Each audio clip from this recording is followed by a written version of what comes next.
ang Ginoo iya na aton panabang o panalipod. Dayawan ng Diyos ang ating paglaom. Didaha iya nalilipay ang aton mga kasing-kasing, nakabuta, iya paraan ng harap. Dayawan ng Diyos ang ating paglaom. Maanti sa amon ang imong hukma o Ginoo, tungod sa amon paglaom sa imo. Dayawan ng Diyos ang ating paglaom. Kabugtuan ang higwaga ang pagkahimo ng tao ang aton magtaralwas ni Jesucristo naging palambo ila ang pagtugmaan ang baraan nga pangimalay hanasan. Amo ang panungdan para ang aton hinhingpit nga kalipay o malikbon nga paglaom. Didaka pagkaurog sa upod ang bugos na simbahan, aton pagsaurog ang gugma ang amay, nga igin papakita ida ngahaw ang Diyos, nga nahimo nga tao, nga bida ang igaman ang krus. Ang hinugdanan ang katalwasan, inbubuksan naton sa solemne nga paagi, ang tuig hang Jubileo.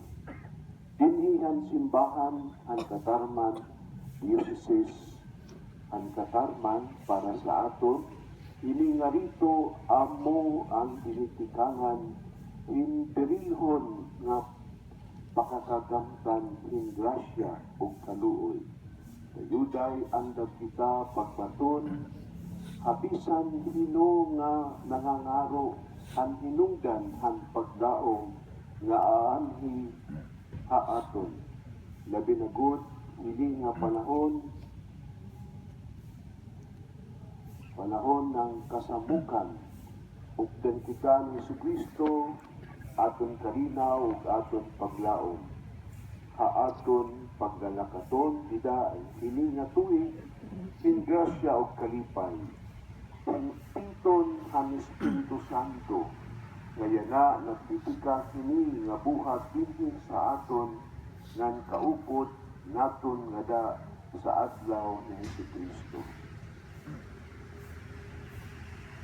Huwamay kawang amon paglaom nga diri nakakapaturaw nga nang tinipikangan o katapusan ang nga tanan. Bendisyonan ang pagtikang hini nga amon pagdalakaton, haiyuhan mahimayaon na krus ang imo anak. Yana nga panahon in grasya. Tambala ang mga kasandan, ang mga magbidoon ang kasing-kasing.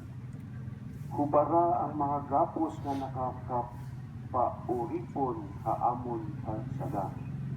Na nagbibilanggo hanamon hakasama ngan hatagi ang imo katawhan ang kalipay ang Espiritu basi maglakat sira nga mayda bako nga paglaom ngadto hatira dinhinyap nga katuan ni Jesucristo imo anak ug among Ginoo yabuhi nagahabil hadayon nga katuigan.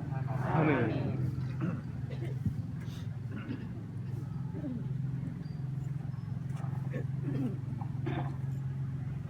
Ang ginumada sa iyo,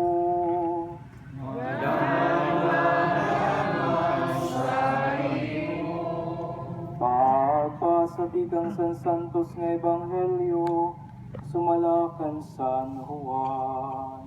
Pagpasabik ka, Ginoo. Nagsiring sa ira si Jesus, ayaw kamo kagabaraka ngan kagubong, tu kamo san Dios ngan tu man kamo sa akon. Damo in mga kwarto dito san balay sa nakon amay, ngan makadto ako pag-andam sindapit para sa iyo. Diri ako magsusumad sini sa iyo kung diri pa ining tinuod. Ngan katapos ko kadto ngan pag-andam sindapit para sa iyo, mabalik ako ngan pauupdon ko kamo sa akon. Basi kun hain ako, aad tumanliwat kamo. Maaram na kamo kun unanhon niyo pagsangpot ngadto san akon kakadtuan. Nagsiring sa iya si Tomas, Ginoo, diri kami maaram kun tikain ka. Unanhon man namon pagibaro sandalan ti pakadto. Nagbaton sa iya si Jesus, amo ako ang dalan, ang kamatuuran nga nang kinabuhi. Waray makakadto sa namay kung diri pinaagi sa akon. Nagsiring siya sa ira, yana nga nakilala na kamo sa akon, makilala man liwat kamo san akon amay. Ngantikang yana, nakilala na kamo sa iya, nga hinggitan na niyo siya. Ang Ebanghelyo san Ginoo.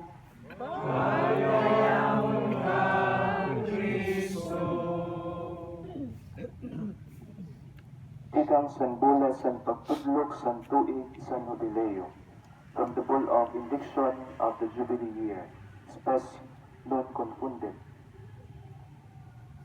Diri nakakapaturaw ang paglaom. Sa espiritu san paglaom, si Apostol Pablo nadyakan sini nga mga pulong sa pagdasig san Kristohanon nga katilingban sa Roma. Ang paglaom, amo gihapon ang sentro nga mensahe san tiarabot nga Jubileo.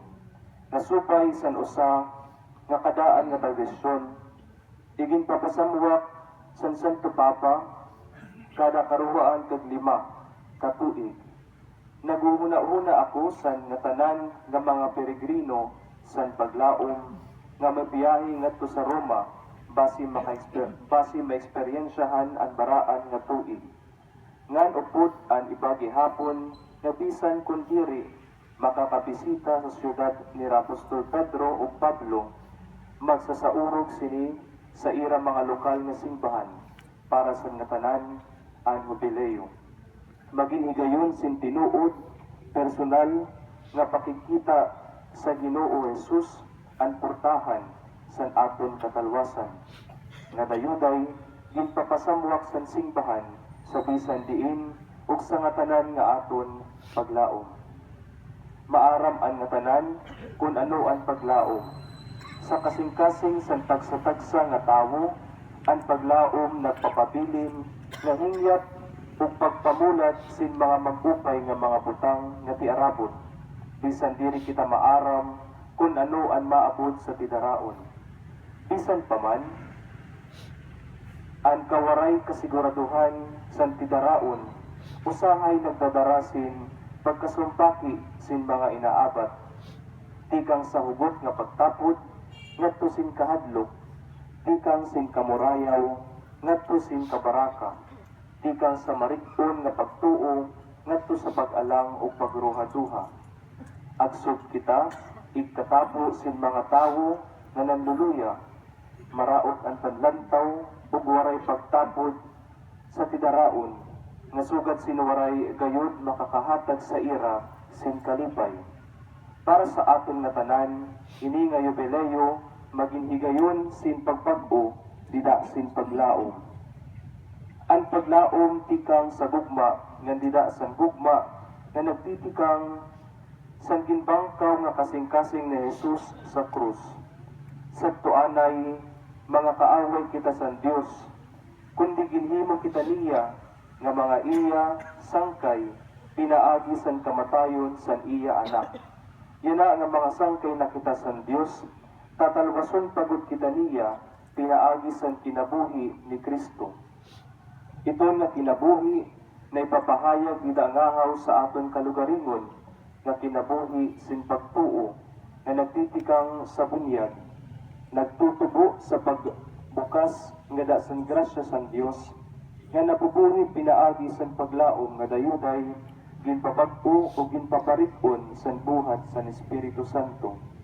Pinaagi san iya waray katapusan nga pagpabilin dida san kinabuhi san simbahan nga naglalakaton, ang Espiritu Santo naglalamrag san nga tanan nga mga magtinuuhon san kapawa san paglaom. Ginpapabilin niya nga nagbibilaab ang lamrag sugad sinsuga nga permi naglalaga, basi magpadayon ug mapalanggo san aton mga kinabuhi. Ang Kristohanon nga paglaom diri naglilimbong o nagpapaturaw tungod kay ginpapasikat ini sa karigunan o waray